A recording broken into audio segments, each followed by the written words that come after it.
Hi అండి. రైస్‌లో ఇది ఒక్క ముక్క వేయండి. పురుగు పట్టకుండా, పాడైపోకుండా ఎక్కువ రోజులు స్టోర్ ఉంటాయి. ఈ అద్భుతమైన టిప్స్ మిస్ కాకుండా వీడియో చివరి వరకు చూడండి. హాయ్ అండి. నమస్తే. నేను Jhansi. Welcome to our channel Jhansi cooking gardening vlogs. ఎలా ఉన్నారండి? అందరూ బాగున్నారా? నేనైతే చాలా బాగున్నాను. మీరు కూడా చాలా చాలా బాగుండాలని మనస్ఫూర్తిగా కోరుకుంటున్నాను. ఈరోజు మీ అందరికీ యూజ్ అయ్యే అద్భుతమైన బ్రహ్మాండమైన కిచెన్ టిప్స్ అయితే మీ ముందుకు తీసుకొచ్చేసానంటే వీడియోని ఎక్కడ కూడా స్కిప్ చేయకుండా చివరి వరకు చూడండి. ఫస్ట్ టైం మన ఛానల్ ఎవరైనా చూస్తుంటే ప్లీజ్ అండి ప్రీవియస్ వీడియో చూసి మీకు నచ్చితేనే ఛానల్ని సబ్స్క్రైబ్ చేసుకోండి. ఇంకా లేట్ చేయకుండా వీడియోలోకి అయితే వెళ్ళిపోదాం. ఫస్ట్ టిప్ని తెలుసుకుందాం. ఏదైనా ఒక పేపర్ కానీ టిష్యూ పేపర్ కానీ తీసుకొని దానిలో కొద్దిగా రైస్ వేసుకోవాలండి.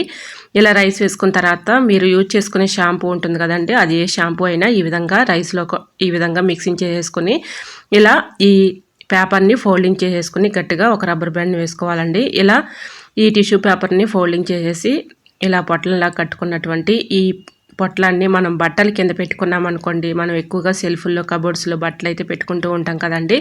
మనకి తెలియకుండానే చిన్న చిన్న పురుగులు, చీమలు ఇలాంటివి వస్తూ ఉంటాయి కదా, అవి కానీ బల్లులు కానీ వస్తూ ఉంటాయి. ఇలాంటివి రాకుండా ఉండాలంటే వాటి కింద ఈ విధంగా పెట్టేసాం అనుకోండి, వీటి ఘాటు స్మెల్కి అవి దూరంగా పారిపోతాయి. అలానే ఎటువంటి బ్యాడ్ స్మెల్ కూడా ఉండదండి, మంచి స్మెల్ అయితే వస్తుంది, నెగిటివ్ ఎనర్జీ కూడా ఉండదు. ట్రై చేయండి. అలానే ఇంకా సెకండ్ టిప్ని తెలుసుకుందాం. సోపు కవర్స్ ఉంటాయి కదండి, సోప్ యూజ్ చేసుకున్న తర్వాత పడేస్తూ ఉంటాము. ఖాళీ అయిపోయినటువంటి కవర్స్ని పడేయకుండా ఈ విధంగా ఒక్కొక్క సోప్ కవర్ని ఈ విధంగా బట్టల కింద పెట్టేసామనుకోండి, బట్టలు తీసిన ప్రతిసారి మంచి స్మెల్ అయితే వస్తుంది. వీటి కిందకి ఎక్కువగా బల్లులు, బొద్దింకులు అలాంటివి తిరగకుండా చక్కగా మనకి ఎక్కువ రోజులు చక్కగా ఈ సోప్ కవర్ అనేది వాటి స్మెల్కి అనేది బల్లులు కానీ, బొద్దింకలు కానీ, పురుగులు కానీ, చీమలు కానీ దరిచేరకుండా ఉంటాయండి. ట్రై చేయండి. ఇంకా థర్డ్ టిప్ని తెలుసుకుందాం. ఈ శీతాకాలంలో బాగా మనకి ఇలా స్కిన్ పైన పగులుతూ ఉంటుంది. ఇలాగ అరికాళ్ళు కానీ లేదంటే పెదాలు కానీ ఇలాంటివి పగులుతూ ఉంటాయి కదా, చాలా ఇబ్బంది పడిపోతూ ఉంటాము. ప్రతిదానికి మనం మెడిసిన్స్ అయితే యూజ్ చేయకూడదు కాబట్టి ఇంట్లో న్యాచురల్గా ఈ టిప్ని ట్రై చేయండి. చాలా చక్కగా వర్క్ అవుతుందండి. దోసపెనం తీసుకొని ఇలా స్టవ్ ఆన్ చేసుకుని దోసపెనం కొంచెం హీట్ వచ్చిన తర్వాత ఆనియన్ని ఈ విధంగా కట్ చేసుకోవాలండి. కొద్దిగా హీట్ చేసుకోవాలంటే కొంచెం ఇలాగ మనకి బ్లాక్గా వచ్చేంత వరకు కూడా హీట్ చేసేసుకుని ఆనియన్ని ఈ విధంగా మెడల దగ్గర బాగా మనకి పెయిన్ అనేది వచ్చేస్తూ ఉంటుంది, పగిలి చాలా ఇబ్బంది పడుతూ ఉంటాం కదా. నైట్ టైంలో ఈ విధంగా ఇలా అరికాలు శుభ్రంగా వాటర్లో క్లీన్ చేసేసుకొని ఇలాగ ఆనియన్తో చక్కగా మనం ఇలా హీట్ చేసుకున్నటువంటి ఆనియన్ను ఇలా మెడిములు పైన కానీ మోకాలు నొప్పుల దగ్గర కానీ ఈ విధంగా చక్కగా మనం ఇలా చేసుకోవటం వల్ల ఆ పెయిన్ అనేది తగ్గిపోతుంది. పూర్వం పెద్దవాళ్ళు, మా అమ్మమ్మ గారు వాళ్ళు ఎక్కువగా ఈ చిట్కా అయితే పాటించేవాళ్ళండి, చక్కగా వర్క్ అయ్యేది. సో మా అమ్మమ్మ గారు చెప్పినటువంటి చిట్కా యూజ్ అవుతుంది అనుకుంటే ట్రై చేయండి. ఇంకా నెక్స్ట్ టిప్ని తెలుసుకుందాం. ఇంట్లో మనం టమాటాలు తెచ్చుకున్నప్పుడు ఒక్కోసారి కుళ్ళిపోతూ ఉంటాయి కదండి, టమాటాలు పాడైపోయాయని వేస్ట్ అని పడేస్తూ ఉంటాము. వేస్ట్ అని పడేసే బదులు ఈ చిన్న ట్రిక్ని ట్రై చేయండి, చాలా చక్కగా వర్క్ అవుతుందండి. సో మన ఇంట్లో ఇలా కుళ్ళిపోయిన టమాటాలని పడేయకుండా ఈ విధంగా యూజ్ చేయండి, చాలా చక్కగా యూజ్ అవుతుంది. ఈ టిప్ తెలుసుకునే ముందు చిన్న రిక్వెస్ట్ అండి, ఫస్ట్ టైం మన ఛానల్ ఎవరైనా చూస్తుంటే ప్లీజ్ అండి ప్రీవియస్ వీడియో చూసి మీకు నచ్చితేనే ఛానల్ని సబ్స్క్రైబ్ చేసుకోండి. ఎంతవరకు మన ఛానల్ని ఎంతగానో ఆదరించి సపోర్ట్ చేసి సబ్స్క్రైబ్ చేస్తున్న ప్రతి ఒక్కరికి కూడా హార్ట్ఫుల్గా అందరికీ కూడా చాలా చాలా థ్యాంక్స్ అయితే చెప్పుకుంటున్నానండి. ఇలానే సపోర్ట్ చేయండి. మన ఛానల్లో ఇంకా మంచి మంచి న్యూ టిప్స్ అయితే షేర్ చేస్తూ ఉంటాను. సో ఈ విధంగా అయితే టమాటాలను ముక్కలుగా కట్ చేసుకున్నటువంటి ఈ టమాటా ముక్కలను చిన్న బాటిల్స్ అయితే మన ఇంట్లో ఉంటూ ఉంటాయి కదండి, జ్యూస్ బాటిల్స్ లాంటివి, ఒక బాటిల్ తీసుకుని ఈ విధంగా టమాటా ముక్కలన్నీ మనం కట్ చేసుకున్నటువంటి టమాటా ముక్కలన్నీ ఇలా వాటర్ బాటిల్లోకి ఇలా టమాటాలో వచ్చినటువంటి రసాన్ని అలానే ముక్కల్ని మొత్తం కూడా ఇందులో వేసేసుకొని దీనిలో మనం బియ్యం కడిగిన వాటర్ ఉంటాయి కదండి, ఫస్ట్ కడిగిన వాటరు, సెకండ్ కడిగిన వాటర్ని చక్కగా అవి బాగా చిక్కగా ఉంటాయండి. ఆ వాటర్ని ఇందులో పోసేసుకొని కొద్దిగా హాట్గా ఉన్నటువంటి వాటర్ని పోసుకోవాలి. మరీ హాట్ అవసరం లేదండి, కొద్దిగా గోరువెచ్చలుగా ఉంటే సరిపోతుంది. బియ్యం కడిగిన వాటర్, హాట్ వాటర్ ఈ రెండు కూడా పోసేసుకొని ఇలా ఆ వాటర్ బాటిల్కి మూత పెట్టేసుకొని ఈ వాటర్ అంతా బాగా ఇలా బాటిల్ని తీసుకొని 3-4 టైమ్స్ గట్టిగా ఊపామనుకోండి, ఇలా టమాటా ముక్కలు ఆ వాటర్లో బాగా మిక్సింగ్ అయిపోతాయి అన్నమాట. ఇలా ఒక నైట్ అంతా ఇలా ఉంచేసి మార్నింగ్ ఈ విధంగా మనం ఇంట్లో కొన్ని పూల మొక్కలను అయితే పెంచుకుంటూ ఉంటాం కదండి, పూల మొక్కల మొదటన ఈ విధంగా చక్కగా పోసామనుకోండి మంచి బూస్ట్ ఫెర్టిలైజర్ లాగా ఉపయోగించుకోవచ్చండి. మనం బూస్ట్ హార్లిక్స్ ఎలా అయితే తాగుతామో మొక్కలకు కూడా ఈ వాటరు బూస్ట్ ఫెర్టిలైజర్ లాగా ఉపయోగించుకోవచ్చు అండి. అలానే ఈ వాటర్ని ఏదైనా ఒక స్ప్రే బాటిల్లోకి పోసేసి చెట్ల పైన స్ప్రే చేసినా కూడా దానిపైన ఉన్నటువంటి పెస్ట్ కానీ, మిల్లీ బగ్స్ కానీ, దోమలు కానీ అన్నీ కూడా పరారైపోతాయండి. అంత చక్కగా వర్క్ అవుతుంది. మనం ఎక్కువగా ఎరువులు వేసి పెంచే పని లేకుండా ఈజీగా ఇంట్లో ఉన్న వాటితోనే ఈజీగా మొక్కలను అయితే పెంచుకోవచ్చండి. మీకు ప్రీవియస్ వీడియోస్లో నేను చాలాసార్లు కూడా చెప్పాను. ఇలా బియ్యం కడిగిన వాటర్ కానీ, పిండి కడిగిన వాటర్ కానీ, అలానే టీ పెట్టుకున్న తర్వాత టీ పౌడర్ వాటర్ కానీ, ఇలా పప్పు కడిగిన వాటర్ కానీ ఇలా ఇచ్చుకున్నామనుకోండి మంచి క్రాప్ అయితే ఉంటుంది. పువ్వులైనా కాయలైనా మంచి క్రాప్ అయితే ఉంటుందండి.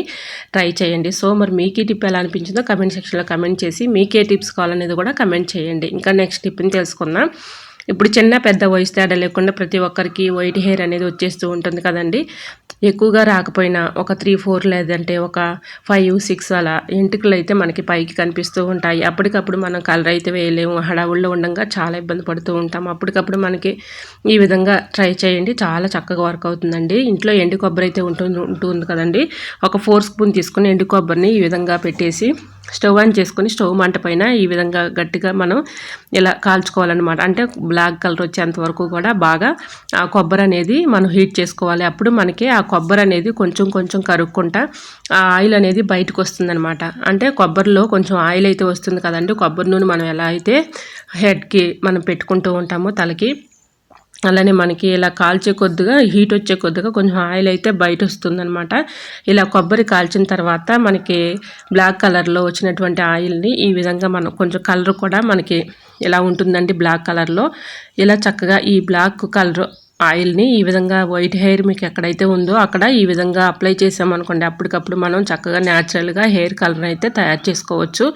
ఈ విధంగా మనం న్యాచురల్గా ఇలా చేసుకోవటం వల్ల ఎటువంటి ప్రాబ్లమ్స్ అయితే ఉండవండి. సో ఎటువంటి సైడ్ ఎఫెక్ట్స్ కూడా ఉండవు. మీకు ఎటువంటి ప్రాబ్లం లేకుండా యూజ్ చేసుకోవచ్చు. ఇలా న్యాచురల్గా ట్రై చేయండి. చాలా చక్కగా వర్క్ అవుతుందండి. ఈ విధంగా అప్పటికప్పుడు మనం హెయిర్ కలర్ అయితే తయారు చేసుకోవచ్చు. వైట్ హెయిర్ కూడా కనిపించకుండా ఉంటుంది. ఒక 3-4 ఇలా వైట్ హెయిర్స్ ఉన్నాయనుకోండి, దానిపైన ఇలా అప్లై చేయటం వల్ల మనకి వైట్ హెయిర్ అనేది కనిపించదండి. ట్రై చేయండి. ఇంకా నెక్స్ట్ టిప్ని తెలుసుకుందాం. ఈ శీతాకాలంలో పెదాలు బాగా పగులుతూ చాలా ఇబ్బంది పెట్టేస్తూ ఉంటాయి కదండి. పెదాలు పగిలినప్పుడు మన ఇంట్లో ఇలాగా పాల మీద మేగడ కానీ, ఎన్నపూస కానీ, అలానే నెయ్యి కానీ ఏది అవైలబుల్గా ఉంటే అది ఈ విధంగా నైట్ పడుకునే ముందు పెదాల పైన అప్లై చేయటం వల్ల పెదాలు మంచి స్మూత్గా ఉంటాయి. ఈ శీతాకాలంలో పెదాలు కూడా పగలకుండా మనకి చక్కగా వర్క్ అవుతుందండి. ట్రై చేయండి. ఎందుకంటే మనకి ఇలా చర్మం అనేది పొడిబారిపోతూ ఎండిపోతూ ఉంటుంది కదా, ఆ సమస్య అనేది ఉండదు. ఇంకా నెక్స్ట్ టిప్ని తెలుసుకుందాం. ఏదైనా మనం టీ కానీ పాలు కానీ పెట్టుకునేటప్పుడు హాట్ వాటర్ కొంచెం కావాలి అనుకున్నప్పుడు పైన ఒక గిన్నె పెట్టేసి దానిలో వాటర్ పోసామనుకోండి చక్కగా వేడైపోతాయి. సో అవుతుంది అనుకుంటే ట్రై చేయండి. ఇలా శనగగుళ్ళు మనం చట్నీకి వేయించుకుంటూ ఉంటాం కదండి, దానిలో కొద్దిగా కొబ్బరి వేసేసి ఈ విధంగా వేయించుకున్నాం అనుకోండి చట్నీ అయితే టేస్టీగా ఉంటుంది. ట్రై చేయండి. ఇంకా నెక్స్ట్ టిప్ని తెలుసుకుందాం.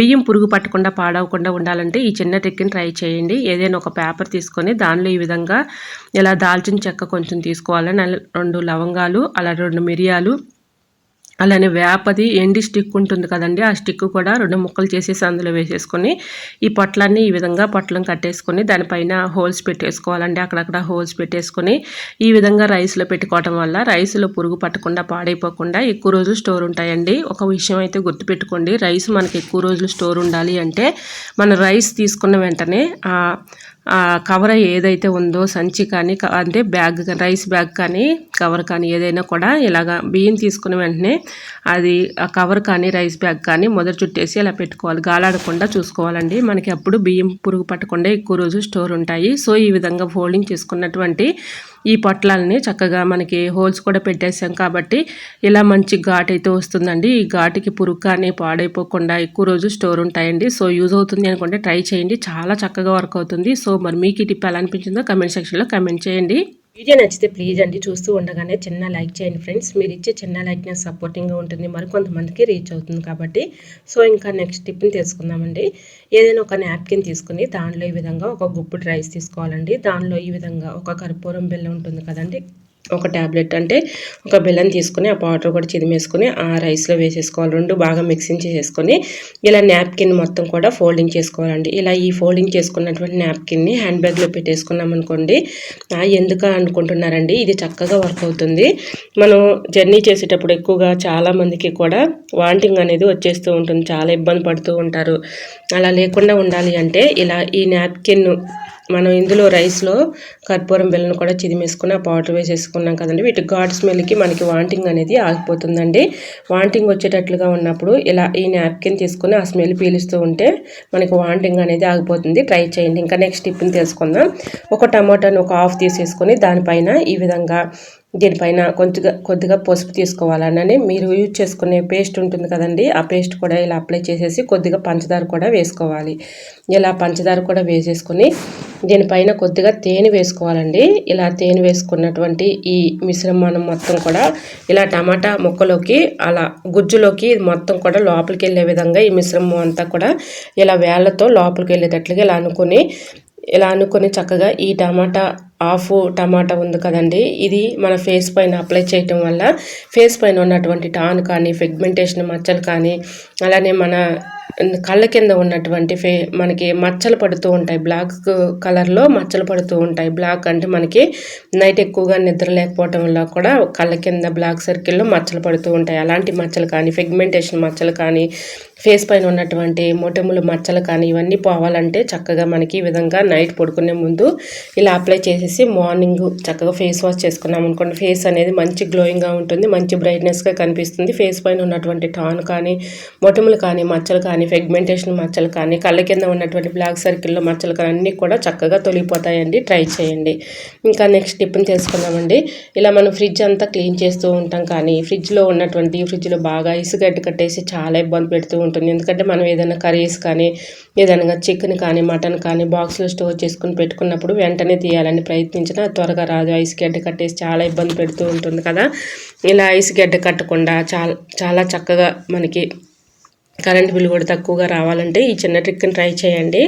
ఇలా మనం క్యారీ బ్యాగ్స్లో అయితే మన ఇంట్లో ఉంటూ ఉంటాయి కదండి, ఒక క్యారీ బ్యాగ్ తీసుకొని ఇలా కట్ చేసేసుకొని రెండు పక్కల ఉన్నటువంటి కవర్ని ఈ విధంగా 2 పార్ట్ల కింద చేసేసుకొని దానిపైన కొద్దిగా ఎక్కువ అవసరం లేదండి, కొద్దిగా ఆయిల్ వేసుకొని కొద్దిగా సాల్ట్ 2 పక్కల కూడా అప్లై చేసేసి ఈ విధంగా ఈ కవర్ని తీసుకెళ్ళి మనం డీప్ ఫ్రిడ్జ్లో పెట్టుకోవటం వల్ల ఐస్ త్వరగా గడ్డ కట్టదు. అలానే మనకి ఇలా కరెంట్ బిల్లు కూడా తగ్గుతుందండి. ట్రై చేయండి. ఇలా మన సాల్ట్ ఆయిల్ అప్లై చేయడం వల్ల ఐస్ అనేది త్వరగా గడ్డ కట్టకుండా ఉంటుందండి. ట్రై చేయండి. సో మరి మీకు ఈ టిప్ ఎలా అనిపించిందో కమెంట్ సెక్షన్లో కమెంట్ చేసి మీకే టిప్స్ కావాలనేది కూడా కమెంట్ చేయండి. సో ఈ టిప్ కూడా చాలా చక్కగా యూజ్ అవుతుందండి. ట్రై చేయండి.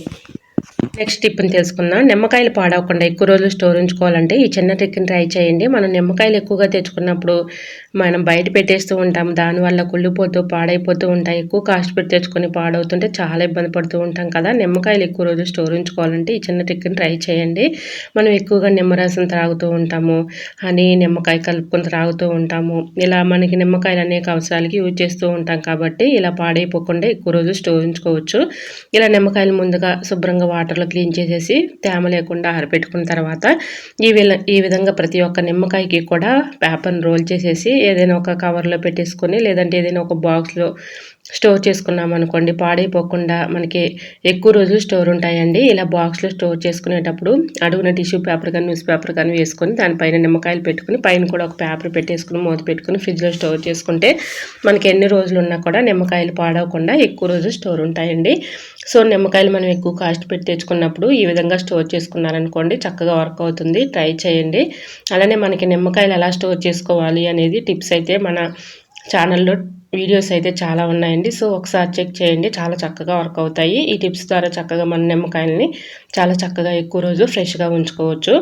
ఈ విధంగా ట్రై చేయండి, చాలా రోజుల వరకు నిల్వ ఉంటాయి. ఈ టిప్ కూడా మీకు నచ్చింది అనుకుంటున్నా. నచ్చితే ప్లీజ్ అండి చూస్తూ ఉండగానే చిన్న లైక్ చేయండి ఫ్రెండ్స్. టిప్ని తెలుసుకుందాం. మన ఇంట్లో ఇప్పుడు ఈ శీతాకాలంలో ఎక్కువగా చిన్న చిన్న దోమలు ఈగలు ఇలాంటివి వస్తూ ఉంటాయి కదా. మనం ఎంత జాగ్రత్తగా ఎంత క్లియర్గా ఉంచిన ఇల్లు కూడా సో ఒక్కొక్క టైంలో అవి వస్తూనే ఉంటాయి, చాలా ఇబ్బంది పెట్టేస్తూ ఉంటాయి. కిచెన్లోకి చిన్న చిన్న దోమలు వచ్చాయంటే చాలా చిరాకు వచ్చేస్తూ ఉంటాయి. తేమ తగిలిన ప్లేస్లో అంతా కూడా చిన్న చిన్న దోమలు అనేవి వచ్చేస్తూ ఉంటాయి. అవి పోవాలంటే ఈ చిన్న ట్రిక్ని ట్రై చేయండి. ఏదైనా ఒక మట్టి ప్రమిదలు కానీ లేదంటే ఒక కొబ్బరి చెప్పు కానీ ఉంటే తీసుకోవచ్చండి. నేను ఇక్కడ కొబ్బరి చెప్పును అయితే తీసుకున్నాను. దీనిలో ఒక 1/2 టీ స్పూన్ మెంతులు తీసుకోవాలి. అలానే దీనిలో ఒక 1/2 టీ స్పూన్ వాము, అలానే దీనిలో మనం యూజ్ చేసుకున్న తర్వాత ఎల్లుల్లి ఒలిచిన తర్వాత ఎల్లుల్లి పొట్టు ఉంటుంది కదండి, ఆ తొక్క కూడా ఇందులో వేసేసుకొని దీనిలో నెయ్యి కానీ నూనె కానీ మీ దగ్గర ఏది అవైలబుల్గా ఉంటే అది వేసుకోవచ్చు. సో నేను ఇక్కడ ఆయిల్ వేసుకున్నాను. అలానే దీనిలో నేను నెయ్యి కూడా వేసేసుకున్నానండి. దీనిలో కొద్దిగా పసుపు వేసేసుకొని ఇది మొత్తం కూడా మిశ్రమం మొత్తం కూడా మిక్సింగ్ చేసేసుకోవాలి. ఇలా మిక్సింగ్ చేసుకున్నటువంటి ఈ మిశ్రమాన్ని కొద్దిగా కాటన్ తీసుకొని కాటన్లోకి ఈ మిశ్రమం అంతా పెట్టేసుకొని మనకి ఇలా మన కిచెన్లో ఎక్కువగా చిన్న చిన్న దోమలు తిరుగుతున్నాయి అనుకోండి, ఆ ప్లేస్లో చక్కగా ఇలా పెట్టేసామనుకోండి, ఒత్తి వెలిగించామనుకోండి, మనకి చక్కగా వాటి ఘాట్ అనేది వాటికి పడదండి. సో అవి చనిపోతాయి కూడా, ఒకవేళ ఉన్నా కూడా పారిపోతాయి. అంత చక్కగా వర్క్ అవుతుందనమాట. వీటికి ఘాటు స్మెల్ అనేది వాటికి పడదనమాట. సో ఈ విధంగా వెలిగించేసి తర్వాత ఆరిపోయిన తర్వాత పొగ వస్తుంది కదండి, ఆ పొగ ఘాటు అంతా కూడా మనం రూమ్స్లో ఈ విధంగా ఆ స్మెల్ అనేది మనం చూపిస్తూ ఉన్నామనుకోండి, ఆ స్మెల్కి అవి దూరంగా పారిపోతాయి. ఒకవేళ ఉన్నా కూడా చనిపోతాయండి. అంత చక్కగా వర్క్ అవుతుంది. ఈ పొగని మన కిచెన్లో ఈ విధంగా యూజ్ చేసుకున్నాం అనుకోండి, చిన్న చిన్న దోమలు లాంటివి అన్నీ కూడా పారిపోతాయి. ఈ చిన్న ట్రిక్తో చక్కగా ఇంట్లో ఉన్నటువంటి చిన్న చిన్న దోమలు లాంటివి, ఈగలు లాంటివి పరారైపోతాయి. ట్రై చేయండి. ఐ హోప్ ఈ టిప్స్ అన్ని మీకు నచ్చాయి అనుకుంటున్నా. నచ్చితే ప్లీజ్ అండి చూస్తూ ఉండగానే చిన్న లైక్ చేసి మన ఛానల్ని ఫాలో అవ్వండి. వీడియో నచ్చితే ప్లీజ్ అండి చిన్న లైక్ చేసి మీ ఫ్రెండ్స్ అండ్ రిలేటివ్స్ షేర్ చేయండి. మరి మీకు ఈ టిప్స్ అన్నిట్లో ఏ టిప్స్ అయితే యూస్ఫుల్గా ఉన్నాయో, ఏ టిప్స్ అయితే మీకు బాగా నచ్చాయో అనేది ప్లీజ్ అండి చిన్న కమెంట్ ద్వారా నాకు తెలియపరచండి. ఎందుకంటే నాకు కూడా సపోర్టింగ్గా ఉంటుంది కాబట్టి వీడియో చూస్తూ ఉండగానే చిన్న లైక్ చేయడం మాత్రం మర్చిపోకండి ఫ్రెండ్స్. ఓకేనండి, మరికొన్ని టిప్స్తో మళ్ళీ మీ ముందుకు వచ్చేస్తానండి. ఇంతవరకు మన ఛానల్ ఎంతగానో ఆదరించి సపోర్ట్ చేసి సబ్స్క్రైబ్ చేస్తున్న ప్రతి ఒక్కరికి కూడా చాలా చాలా థ్యాంక్స్ అండి. ఇలానే సపోర్ట్ చేయండి. మన ఛానల్లో ఇంకా మంచి మంచి న్యూ టిప్స్ అయితే షేర్ చేస్తూ ఉంటాను. ఓకేనండి, మరికొన్ని టిప్స్తో మళ్ళీ మీ ముందుకు వచ్చేస్తానండి. అంతవరకు మన యూట్యూబ్ ఫ్యామిలీ అంతా బాగుండాలి, అందులో మా ఫ్యామిలీ ఉండాలని కోరుకుంటూ మరికొన్ని టిప్స్తో మళ్ళీ మీ ముందుకు వచ్చేస్తానండి. అంతవరకు bye bye. Thanks for watching.